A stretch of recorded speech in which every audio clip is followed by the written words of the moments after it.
we're going to cover the sub-concepts of storm characteristics and runoff analysis, which are part of the hydraulics and hydrology lesson.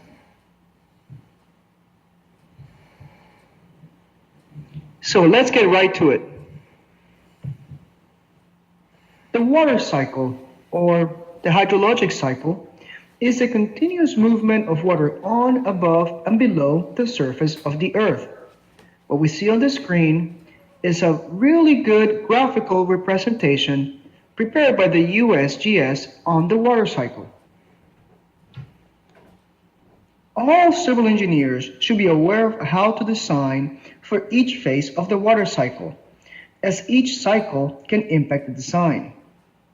Note that the mass of water on Earth remains constant over time.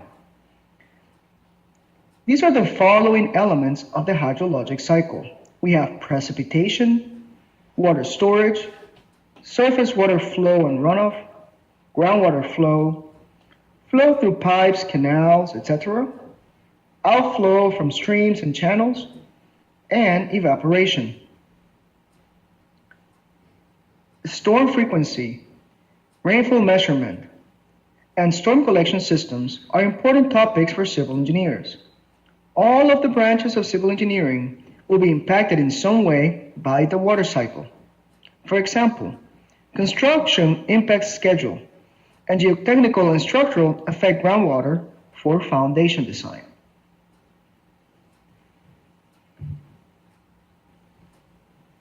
Now, as engineers, we need to put everything into an equation. So the hydrologic cycle can be represented by the water balance equation, which is based on the conservation of flow, which by now we know is based on the conservation of mass principle, or our continuity principle. And this is applied to the hydrologic cycle. We can see that the total precipitation is going to equal the net change in surface water removed, plus the net change in groundwater removed, plus evapotranspiration, plus the interception of evaporization, plus the net increase in surface water storage, plus the net increase in groundwater storage. So that can be summarized by P, which stands for precipitation, equal to Q, which is the flow rate in the system, plus E, which is evapotranspiration, and by delta S, which is the change in the storage for the system. You can see that in equation 20.1 of CERN. Total precipitation can also be spelled out in this overall concept shown in equation 20.2, where total precipitation is going to equal the initial abstraction plus the amount of infiltration plus the amount of surface runoff. Now, initial abstraction is the total amount of water that is intercepted and subsequently evaporates and absorbed into groundwater before runoff begins. This includes infiltration prior to runoff. So initial abstraction, just as its name infers, is the amount of water that's captured from the system before runoff begins. Infiltration. Infiltration is the water that's absorbed after runoff begins. Both initial abstraction and infiltration do not contribute to surface runoff. These are important concepts once we start getting into the calculation of surface runoff.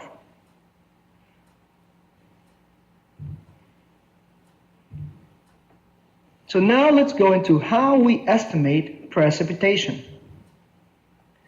We can estimate precipitation, and let's go through some of the key ideas behind this. Rainfall amount is a combination of the duration of rainfall and the probability of its occurrence. High-intensity storms of long duration have a lower probability when compared to low-intensity storms of short duration, which have a higher probability. The recurrence interval is the frequency, which equals the inverse of the probability for a storm to occur. So if we say we have a 100-year storm, that means that's a storm that has a 1 in 100 probability of occurring on any given year. So 1 over 100 means a 1% chance of occurring in any given year. It is intuitive that stronger storms happen at larger intervals. Now, each project within civil engineering will use a different design storm depending on the need and importance of the project, as well as any applicable regulations. So, for example, a hospital typically needs to be designed for either a 200 or a 500-year storm, while a temporary structure, such as the one that's only used during construction, will probably be designed for either a 2-year or a 10-year design storm.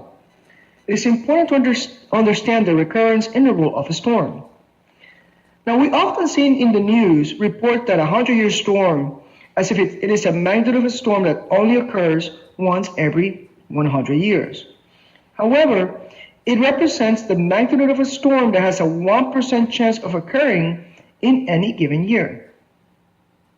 Please note this is a key concept on the recurrence interval of storms, that they represent a statistical probability of any storm of occurring, as this will be a concept that is commonly tested in the PE exam.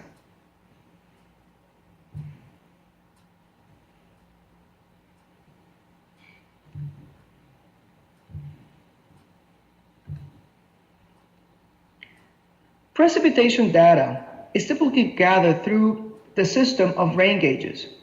And rain gauges basically gather and measure the amount of precipitation. They weigh the amount of precipitation over a fixed period of time, and they measure the data over an area to average the overall precipitation that occurs in that given area.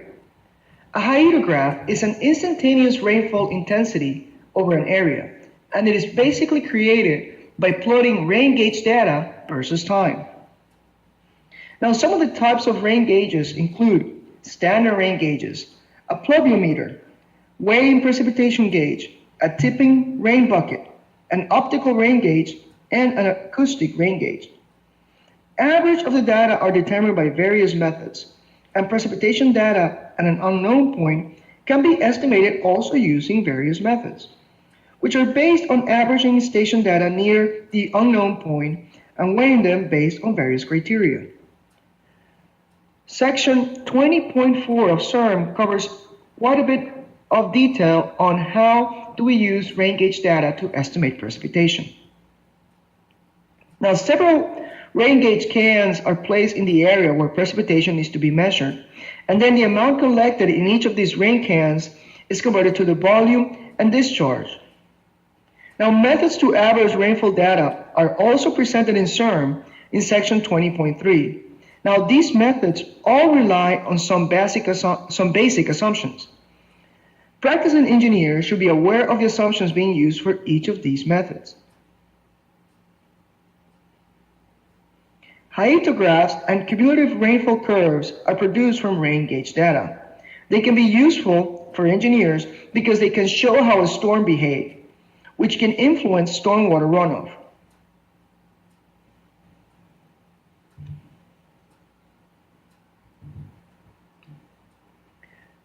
The time of concentration is one of the key concepts when it comes to the estimation of runoff. And the time of concentration is basically the time of travel from the hydraulically most remote, on a time-wise way, point in the watershed to the watershed outlet. Now, this is a key concept. The time of concentration is the time of travel from the point that is the furthest away in time from the watershed outlet. So you may have a watershed that has a point that is the furthest away, but that is running through a very smooth canal.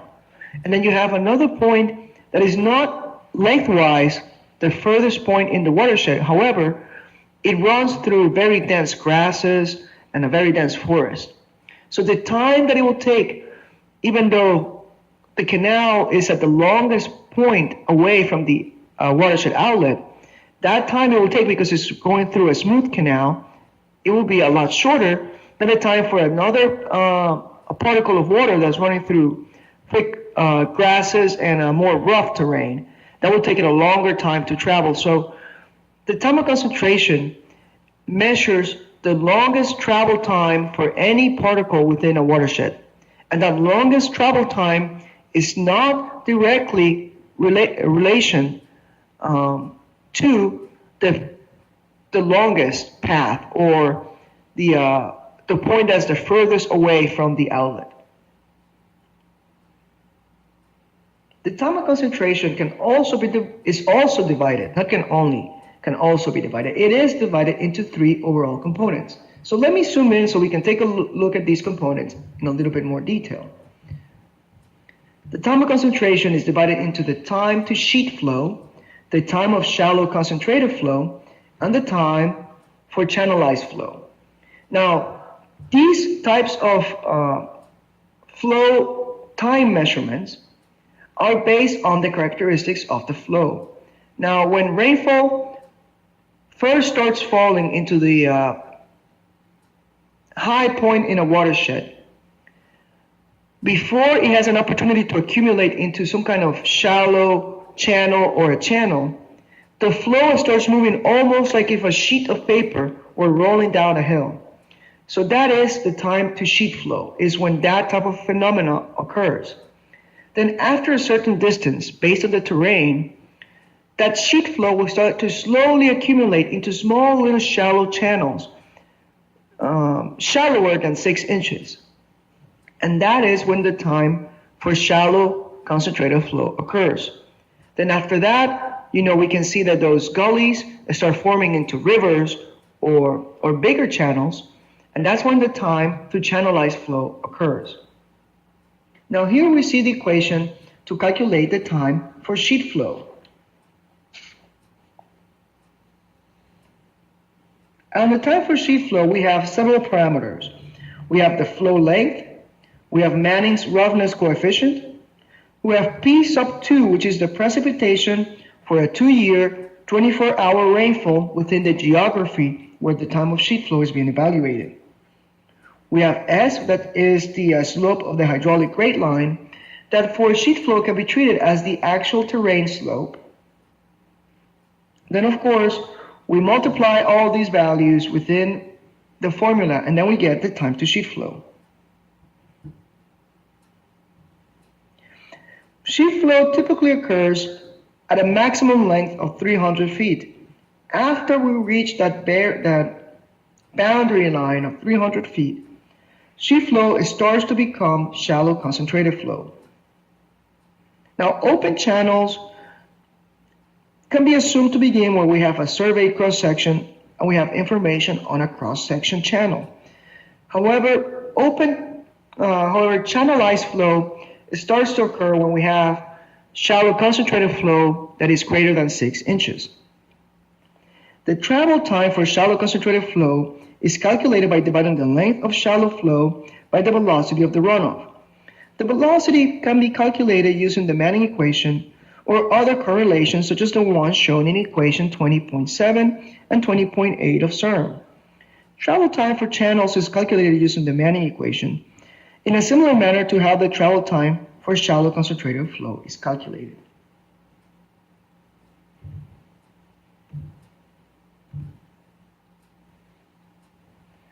There are also some other alternatives to calculate the time of concentration.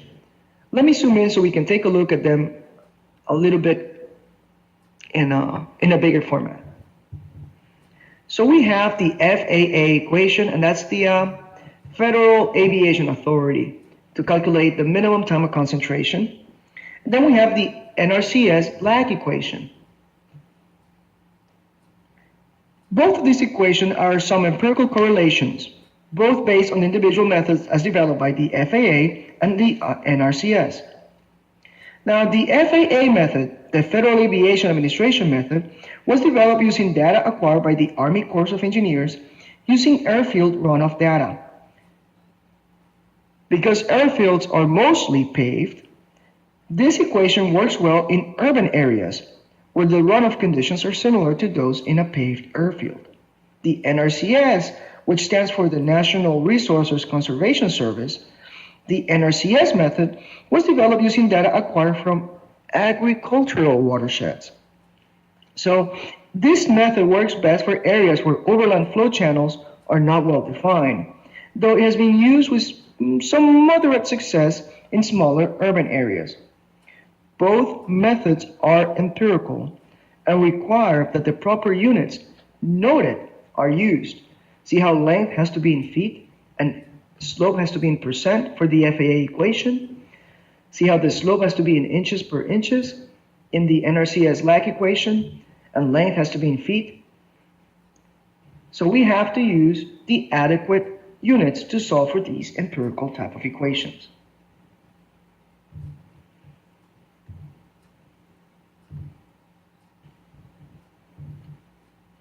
Now, overland flow distances. Overland flow distances are the longest distance from a watershed to its collector. The overland flow distance is used to calculate the atomic concentration of a given watershed. Generally, irregular shapes can be approximated to one of the shapes shown in figure 20.2. At times, an irregular drainage area may require the engineer to consider multiple overland flow distances, which looks like a circle with a tongue.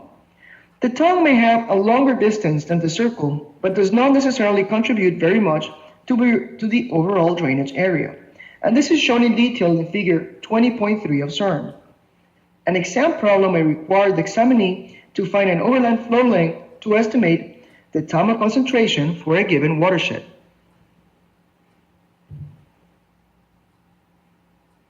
So now let's take a look at figure 20.3 of CERN and an example on how to evaluate an irregular drainage area.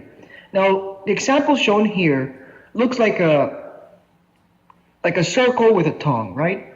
Now, the tongue does increase the overland flow distance.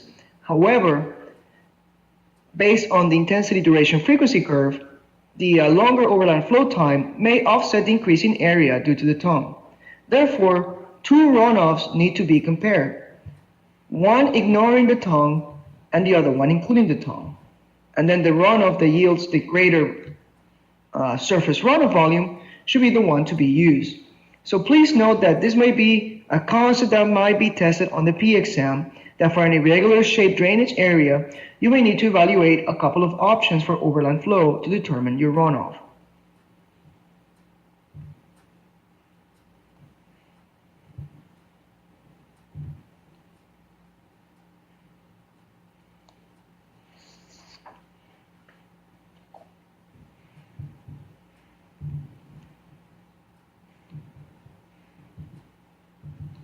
Now let's discuss a little bit on rainfall intensity. Rainfall intensity, the definition of rainfall intensity is simply the amount of precipitation per hour. That's what it is the amount of precipitation per hour. And that is measured typically as inches per hour or millimeters per hour. Now the frequency of occurrence is the average number of years between storms of a given intensity. So high intensity storms are expected infrequently. So if you have a high intensity storm, more than likely that will be a 100-year storm or a 50-year storm or a 200 or a 500-year storm. Now here's some intensity duration frequency graphs. Now these graphs are not standard. This is not global. A global definition of rainfall intensity. This varies depending on your geographical location. So many different areas within the US will have different types of intensity duration frequency charts.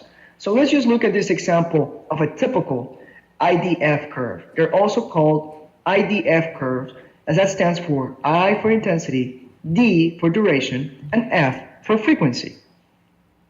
So as you can see, the storms that have the lower amount of frequency have the lower amount of intensity. See how the 5-year frequency curve is the one that is the lower curve. So it will have the lower intensity. And you see how the 100-year frequency curve is the one that represents the storm that has the highest intensity, therefore is the highest curve shown in the graph. So how do we find the intensity for a given storm? We use it based on a given duration. And the duration that we typically use will be the atomic concentration. So we find that the atomic concentration is 60 minutes, and we're given that we need to find the rainfall intensity for a 100-year frequency storm. Then we come to this graph to 60 minutes. We hit up until we go to the 100-year storm, and then we read the intensity from the left. So the intensity for atomic concentration in 60 minutes for a 100-year frequency storm is 4 inches per hour. Again, let me highlight, this is only for a specific geographical location. IDF curves are not a standard, they're not a global. So in the exam, you may be given a different IDF chart. You do not need to reference figure 20.6 as if it were a standard. Treat it as if it were the IDF curve for a specific town or municipality within the US, so it's not applicable globally. Because of their geographical nature and the geographical tie-in for IDF curves, I get this question commonly asked, and that is, do I need to know geography to solve for the P exam?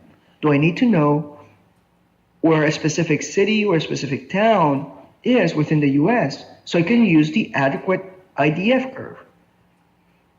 And the response to that is no. You do not need to know geography to solve for problems within the P exam.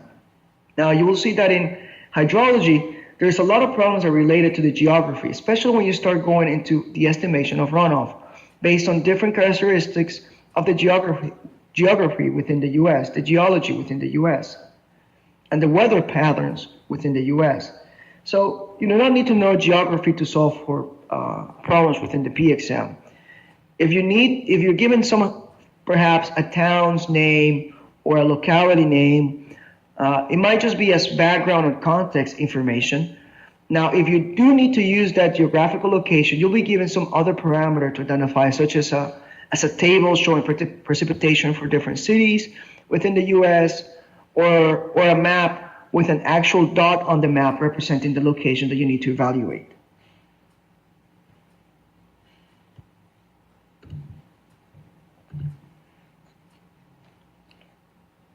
Hand in hand with the probability of a storm goes the probability of flooding. So this is different than the probability of a storm event occurring. This is the probability of a flooding event occurring in any given year. Now, the probability of a flooding event occurring in n years is shown by equation 20.29.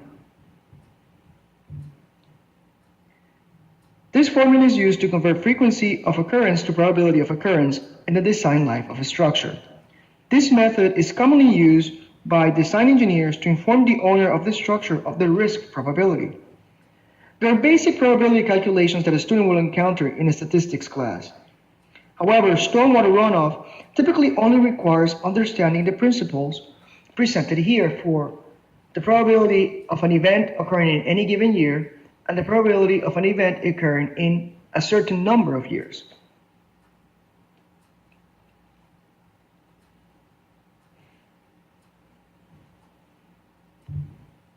So now let's look at a quick probability problem that you can see, a typical probability problem that you can see in the breadth portion of the exam. So the probability of flooding is 1% in any given year. During the 50-year design life of a facility, what is the probability of flooding during that 50-year design life? Is it 0.4%, 0.5%, 40%, or 100%? Remember the difference between the return interval of an event and the probability of that event occurring in a given number of years. Instead of using the probability of flooding, the exam may use rainfall intensity and duration, or the probability of a storm occurring as well. So keep that in mind that these are just statistical equations, and the probability, the event that they may be asking may vary, but the statistical underlying equations remain the same. So let's look at the solution for the problem. Now, if you would like to try solving this problem with the concept we reviewed so far, I'll recommend that you pause the video at this stage and try to solve for the problem. So now, let's look at the solution. With a recurrence interval frequency of 1 over f, the probability, which is P, of an F event occurring in 50 years is given by the equation shown here. Let me zoom in so you can see where do 50 years get plugged in? So our probability is what we need to find, correct? Now, we have the probability of the event occurring, and that's 100, 1 over 100. Now, we need to find it for a specific set of years. We need to put the number of years here on the top, or the number of intervals that we're evaluating over. Now, it just happens that years is the amount of intervals that we're evaluating. So we use 50 years. Another key point here, the probability is 0.4, which means 40%. I know it's a small concept, but during the P exam, you're trying to work out these problems quickly, and you may miss this. You see here how we're given 0.4% and 40%. This 0.4% is a logical distractor. To see if you understand that 0.4 means 40%, that the equation that you're using is not giving you 0.4%, it's giving you 40%.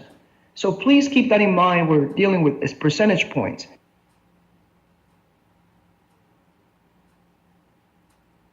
That if you're solving equations, unless you're specifically required by the equation to use percentages, the results that you will return are in decimals, and you need to convert those decimals into percentages. So please keep that in mind, because that is very, very common in statistics, and it might be a very silly mistake that you can make. Now let's get into runoff analysis.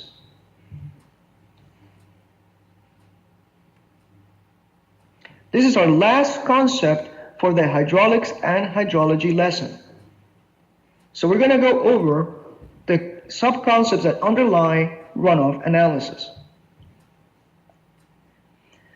Runoff analysis is the process by which storm runoff flow is analyzed and designed for. One of the things that we need to understand when we start talking about runoff analysis is the definition of a watershed.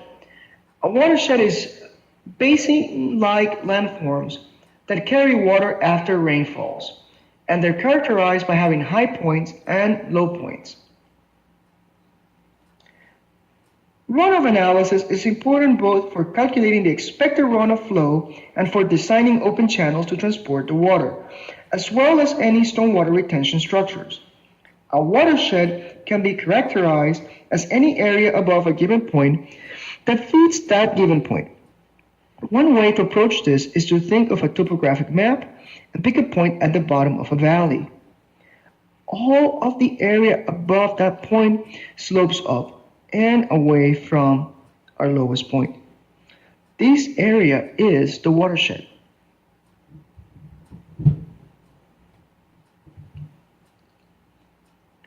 Another concept that we need to understand when it comes to runoff analysis is what a detention pond stands for. A detention pond receives runoff and holds it to be released at a fixed rate. So a detention pond receives runoff and holds that runoff, and it releases it at a fixed rate. And the way to release something at a fixed rate is to have a weir, or a specific outlet that acts as a weir, as a control device. Now, detention ponds may be natural or artificial impoundments of soil, and their function is to reduce the peak runoff delivered to the storm sewers and streams. So let's think about this last concept in a brief detail. So if we have runoff on pre-developed conditions, running over a pasture or a forest, there's going to be a lot more infiltration and a lot more capture through the vegetation and the open soil areas. Now, if we have a parking lot that completely paves the area, then there's going to be a less opportunity for surface runoff to infiltrate into the ground, because it's harder to infiltrate through paved asphalt or concrete than it is to infiltrate through grassy areas or through foresty areas. So what happens is that we have, on a developed condition, a higher peak in runoff when compared to a pre-developed condition where we have a lower peak of runoff. So detention ponds are a facility that can be designed to smooth out that peak from the post-developed condition so that we can mimic the pre-development peak runoff.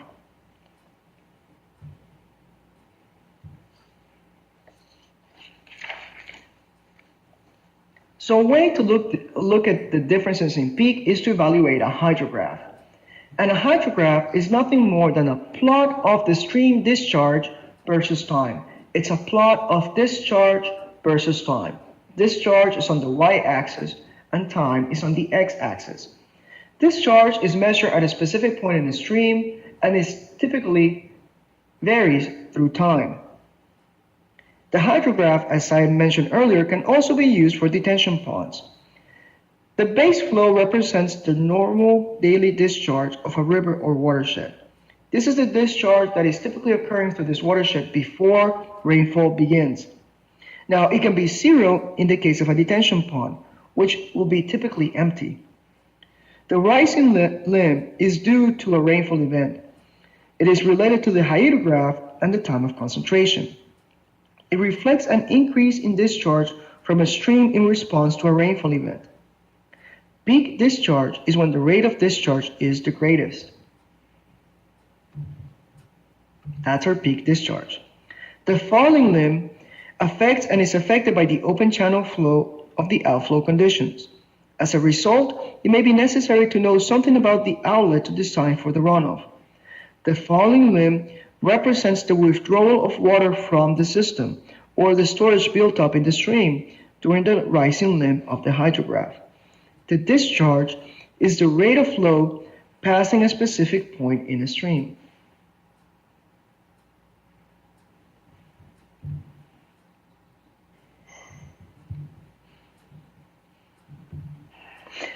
Now, when it comes to hydrograph separation, we need to separate the base flow from the surface runoff. A stream discharge consists of both surface runoff and subsurface groundwater flows. Hydrograph separation or hydrograph analysis separates runoff and groundwater.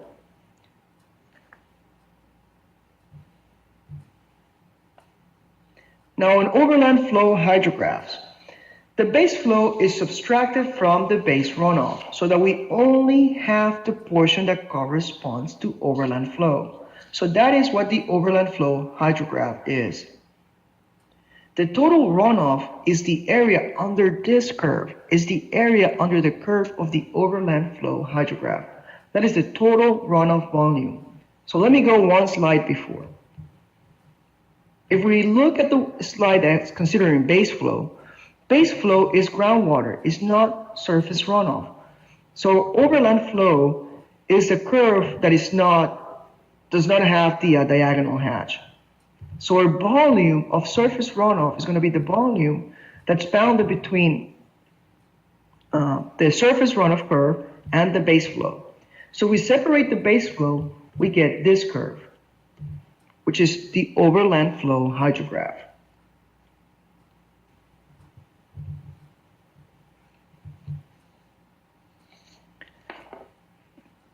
A unit hydrograph is a way to evaluate or to plan for storms that have a different intensity if we have a common storm to use as a reference.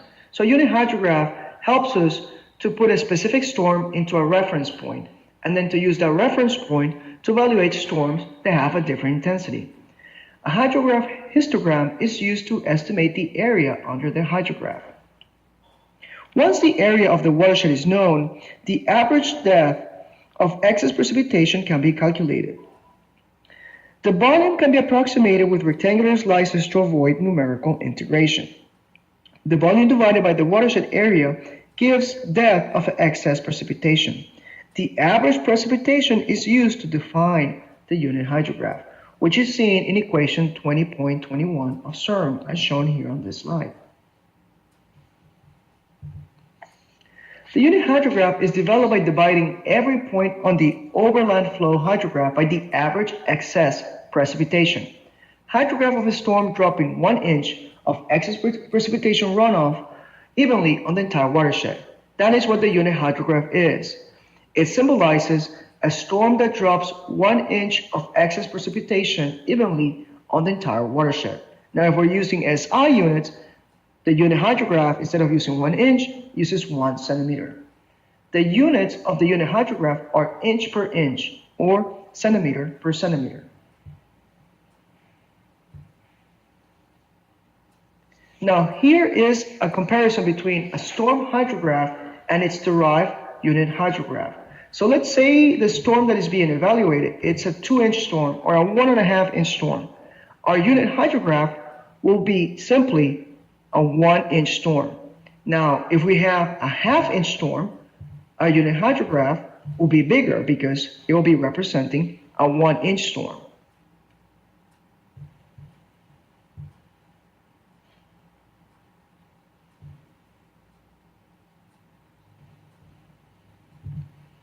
Now, one of the concepts that we will evaluate during runoff analysis is that of stream flow measurement. So to measure stream flow, we need to measure the average velocity at different sections with a current meter. So we need to measure the cross-sectional area. We need to divide the cross-sectional area for an irregularly shaped channel. And that is the concept shown on this slide. Let me zoom in so you can take a better look at the equations being used. So we know through our previous concepts that we reviewed on the hydraulics and hydrology lesson that the flow equals the velocity times the area. Now we can divide this into different areas in rectangles to evaluate this irregular cross-sectional area. So we can have different flows. If each of these rectangles represents an area and the velocity is the same throughout, so we have a velocity and area. We have a velocity and area, so we have flow 1, flow 2, flow 3, flow 4, flow 5, and so forth. That's what the I stands for. So our total flow in the channel will be the sum of these individual flows being evaluated. That's what this equation shows. Our total flow is going to be the sum of the velocity times the area for each one of these rectangles.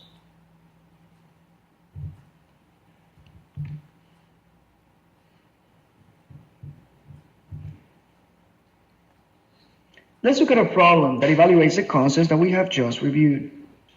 The watershed unit hydrograph of a 1-hour storm has a peak discharge of 200 CFS, or cubic feet per second.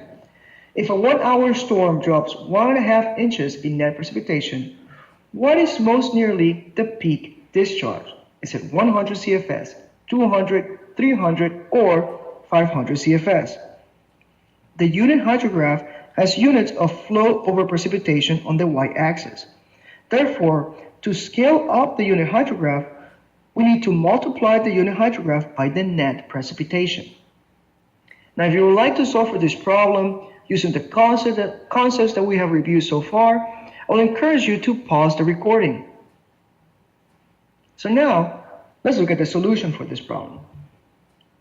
The hydrograph for a storm producing more than 1 inch of rain is found by multiplying the ordinates of the unit hydrograph by the total precipitation. So for the 1/2 inch storm, the peak discharge can be evaluated as 300 CFS, which is 200 cubic feet per second times 1.5 inch per inch for our unit hydrograph.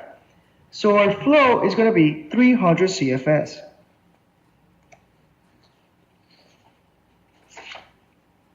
This problem is a direct application of the unit hydrograph information from this lesson. The application of the unit hydrograph is a little abstract. So a good way to understand this principle is to work through the examples on SERM 20.3 and 20.4. These examples will help you understand how to construct and how to use a unit hydrograph.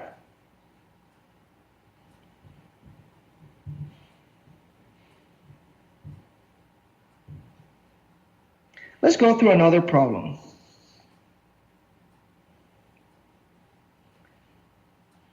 The watershed unit hydrograph of a 1-hour storm can be constructed from the following table. A 2-hour storm occurs in the watershed with an intensity of 0.7 inches per hour. Most nearly, what is the total excess volume of water? It says 2.8 million cubic feet, 1.4 million cubic feet, 2.8 to the 10 fours cubic feet, or 1.4 to the 10 fours cubic feet. So here's the table that we have that shows the intensity of a 1 hour storm, the discharge of a 1 hour storm. So we have at time 0, there's no discharge. At time 1, we have 50 CFS. At time 2, we have 100 CFS. At hour 3, we have 300 CFS. At hour 4, we have 70 CFS. At hour 5, we have 30 CFS. And at hour 6, we have a 0 discharge. This problem is an application of hydrograph synthesis. It is a principle that is best shown by going through it. This problem also illustrates how we can use a table to solve hydrograph problems.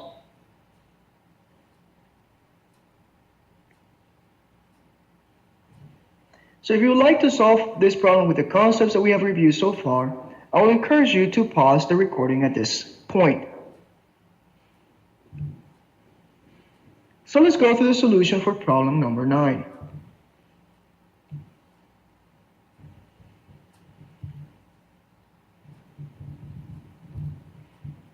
Now this problem highlights two key concepts that you need to know.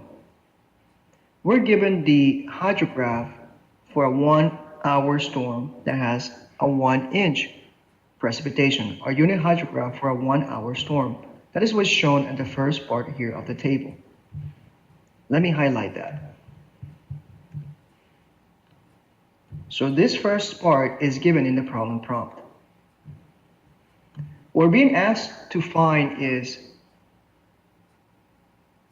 the amount of water for a 2 hour storm that has an intensity of 0.7 inches. Now, we have the unit hydrograph for a 1 hour storm.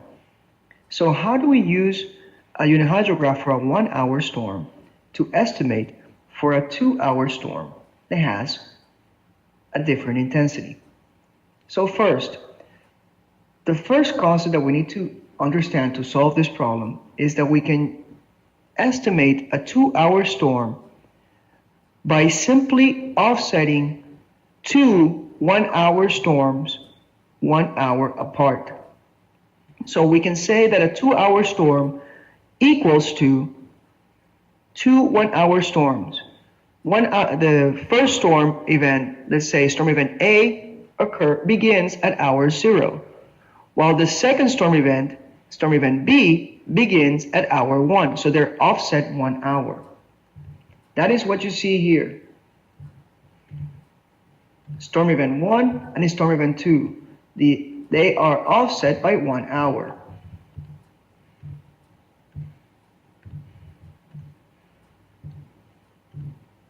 So that is the first concept. We need to have the storms offset by a 1 hour, and that will give us an equivalent of a 2 hour storm. Now, the second concept is the application of a unit hydrograph to evaluate a storm with a different intensity. Now, the unit hydrograph is based on a 1 inch storm. Now we have a 2 hour storm that has an intensity of 0.7 inches.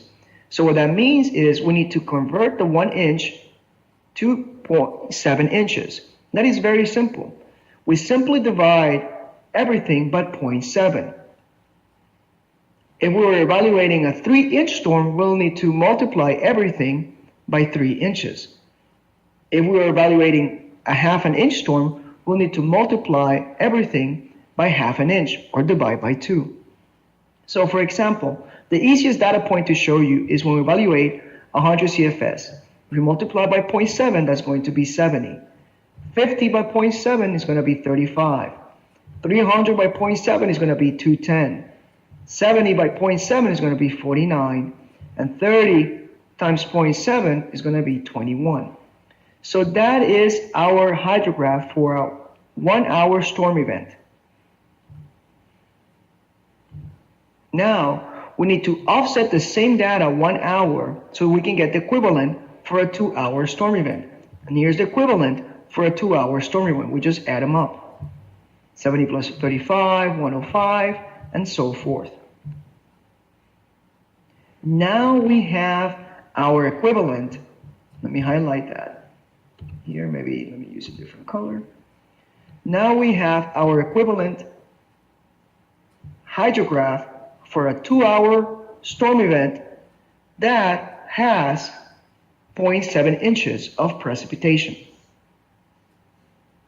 Now, to estimate the volume, we need to estimate the volume area under that curve. So we can use basically each one of these data points as a rectangle to get the area under the curve, to estimate that area under the curve.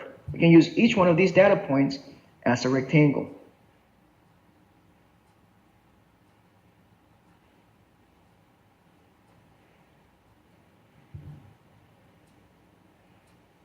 And that is what we see here on the graph.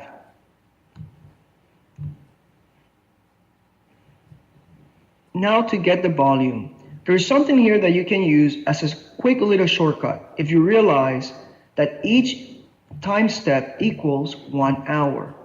So if we multiply each of these rectangles by 1 hour, we'll have 0 times 1 is 0, 35 times 1 is 35, 105 times 1 is 105, and so forth. So our total volume becomes simply the addition of all these values, and that's what the 770 cubic feet per